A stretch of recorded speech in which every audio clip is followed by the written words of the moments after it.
বর্তমান যুগে কিন্তু স্ট্রেসই হলো সবচেয়ে ক্ষতিকারক একটা জিনিস। আমরা দেখবেন এই স্ট্রেসের জন্য হচ্ছে উচ্চ রক্তচাপ, স্ট্রেসের জন্য হার্ট অ্যাটাক, স্ট্রেসের জন্য হলো ব্রেন স্ট্রোক। এই স্ট্রেসকে বলা হয় যে স্টোমাক, যেটা হচ্ছে আপনার গ্যাস্ট্রিক, তার জন্য স্ট্রেসই দায়ী। তাহলে দেখা যাচ্ছে স্ট্রেসের জন্য আজকে মানুষ কিন্তু অনেক সময় মানসিক ভারসাম্যহীন হয়ে যাচ্ছে। এবং স্ট্রেস কোথার থেকে আসছে? স্ট্রেস আমার কর্মক্ষেত্রে স্ট্রেস, স্ট্রেস বাসাতে স্ট্রেস, আমি ঘর থেকে বেরোলে স্ট্রেস, বাজারে গেলে স্ট্রেস, সব জায়গায় স্ট্রেস। দ্রব্যমূল্যর ঊর্ধ্বগতি, তারপর ইনকাম এবং সাথে মিল না থাকা, খরচের সাথে সব কিছু মিলেই হচ্ছে স্ট্রেস। এই স্ট্রেসের জন্য রাতে ঘুম ঠিকমতো হচ্ছে না। অনেক মানুষই দেখবেন রুগীরা এসে আমাদেরকে বলে, স্যার ঠিকমতো তো ঘুমই হচ্ছে না। এবং এই ঘুম যদি না হয়, দেখেন ব্রিটিশ অনেকগুলো স্টাডি থেকে আমরা যেটা দেখি, যে বলা হচ্ছে যে রাতে যদি ঠিকমতো ঘুম না হয়, এবং যারা হচ্ছে রাতে ঘুম হয় না, যারা সকালবেলা ঘুমাচ্ছেন, এবং তাদের ক্ষেত্রে দেখা যাচ্ছে যে হার্ট অ্যাটাক, ব্রেন স্ট্রোকের কিন্তু সম্ভাবনা অনেক বেশি।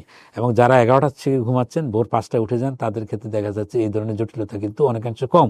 তাহলে ঘুমও খুব কিন্তু গুরুত্বপূর্ণ বিষয়। যিনি স্ট্রেসফুল কন্ডিশনে থাকে সবসময়, সে ঘুমাবে কীভাবে? তা তো হলো সবসময় সে স্ট্রেসে থাকে।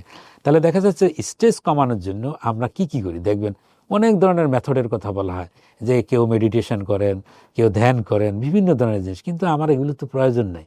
আমাদের ইসলাম যে সমস্ত বিধানগুলো আপনাকে দিয়েছে, আপনি যদি 5 ওয়াক্ত নামাজ পড়েন এবং ইসলামের যদি বিধানগুলো মানেন, রোজা এটা খুব সুন্দর সময়। দেখেন, আপনাকে ইসলাম বারবার বলে যে যত তোমার বিপদ আসুক না কেন, তুমি আল্লাহকে কি করো? আল্লাহর উপর ভরসা রাখো। বারবার দেখবেন ইসলামের একটা বড় জিনিস হলো এই জিনিসটা। আপনি খেয়াল করবেন, যে ইসলাম সবসময় আপনাকে বলে ধৈর্য ধারণ করা যায়। আপনি যত বড় বিপদেই থাকেন না কেন, বারবার ধৈর্য ধারণ করার জন্য বলা হয়। তাহলে ধৈর্য মানে কি? ধৈর্য ধারণ করা মানে হচ্ছে তোমার স্ট্রেস তুমি কমায় ফেলো। তুমি টেনশন করো না, তোমার এই টেনশন তোমার শরীর নিতে পারবে না। সুতরাং তুমি টেনশন করো না, তোমাকে আজকে আমি বিপদ দিছি, কিছুদিন পর তোমার সেই বিপদ থেকে উদ্ধার করে দিব, তুমি ভালো হয়ে যাবে। তাহলে এই যে দেখেন, ইসলামই কিন্তু আপনাকে ধৈর্য ধারণ করা শেখায়, এবং নামাজ কিন্তু আপনাকে সেই মেডিটেশন শেখায়, আপনার রোজা কিন্তু আপনাকে সেই মেডিটেশনই শেখাচ্ছে, সেই ধৈর্য ধারণের ক্যাপাসিটি আপনাকে শেখায়। একজন মানুষ যখন রোজা থাকে, তার মন দেখবেন অনেক সময় নরম হয়ে যায়, সে যে কোনো জটিল পরিস্থিতি দেখে কিন্তু খুব সুন্দর বিহেভ করে, রিয়েক্ট করে, এবং তার সুন্দর ঘুম হয়, টেনশন থাকে না, অস্থিরতা থাকে না। তাহলে রোজা হচ্ছে এমন একটি মাধ্যম, যার মাধ্যমে আমরা কি করতে পারি, এবং এতে শরীরের ভিতরে যে সমস্ত এক্সাইটিং ফ্যাক্টর, যার মাধ্যমে আমরা টেনশন করি, সেই কম্পোনেন্টগুলো কিন্তু নিউরোট্রান্সমিটার এবং হরমোন কিন্তু কমে যায় রোজা থাকাকালীন সময়। তাহলে দেখা যাচ্ছে এই রোজার মাধ্যমে আমার স্ট্রেসটা কমে যাচ্ছে। তাহলে স্ট্রেস যদি কমে যায়, তাহলে আমার ব্রেন স্ট্রোক কমে যাবে, হার্ট অ্যাটাক কমে যাবে, উচ্চ রক্তচাপে কমে যাবে।